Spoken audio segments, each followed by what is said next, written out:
तो हमारे यहाँ जो शादियाँ होती हैं उनमें जो चीज़ें चल रही होती हैं निकाह के अलावा, निकाह तो कंपलसरी है, वो तो होना ही होना है।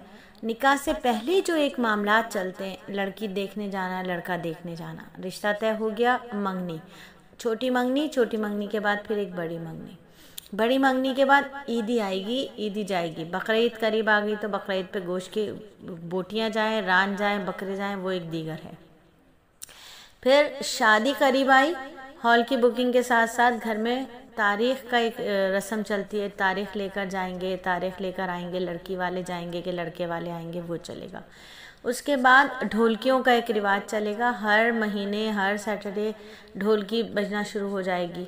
फिर मेहंदी, फिर माइयों, फिर दूल्हा वालों के घर मेहंदी, दूल्हा वालों की माइयों।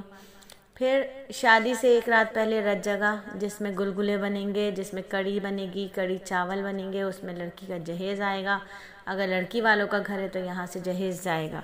फिर बारात वाला दिन, बारात वाले दिन सुरमा लगाई, अगर दूल्हा है तो उसकी सेहरा बंधाई, सुरमा लगाई, सेहरा बंधाई। फिर यहाँ से बारात चली, वहाँ पहुँची तो वो रास्ता रुकाई, रास्ता रुकाई हो गई तो दुल्हन के घर पहुँचे तो दूध पिलाई, दूध पिलाई के बाद जूता चुराई, जूता चुराई के बाद अपने घर आए तो दुल्हन जब घर में आई है तो दूल्हा की बहनों ने जो है वो दरवाज़ा रुकाई, दरवाज़ा रुकाई के बाद मुँह दिखाई, मुँह दिखाई के बाद अपने महर की रस्म का कुछ पता नहीं है, महर कब देना है कब नहीं देना ये नहीं पता, वो सारे काम हो गए।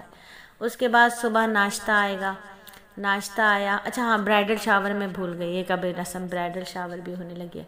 फिर सुबह वो नाश्ता लेकर आएंगी अम्मी, 5-10 हज़ार रुपये का वो एक अलग नाश्ता आएगा। नाश्ते के बाद अम्मी दुल्हन के घर वाले उन्हें ले जाएंगे, फिर वो शाम को दुल्हन वापस आएंगे, अजीब ड्रामा। फिर वलीमा होगा, वलीमे में नहीं जाएंगी। अब वलीमे के बाद जो है वो उसके बाद चौथी चाली की रस्म, बकलावा कहते हैं, मकलावा कहते हैं, बटलावा कहते हैं, जो भी कहते हैं वो होगी।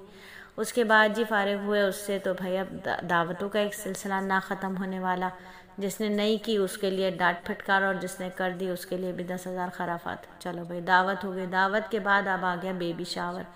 बेबी शावर आ गया, mother to be, mom to be, father to be, bob to be, पता नहीं क्या क्या चल पड़ा।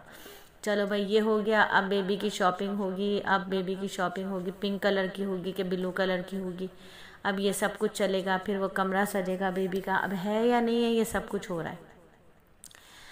तो ये ऐसी खराफात रसूमात हैं जो हो रही हैं और लोग इनको बड़ी खुशी के साथ कर रहे हैं, लेकिन इसका फ़ायदा क्या है?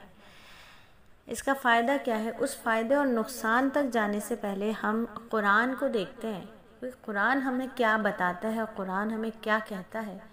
और अगर ये छोटी सी बात हमें समझ आ जाए तो हमें समझ आएगा कि ये जो शादी से पहले इतनी सारी रसूमात हमने की हैं ये क्या हैं।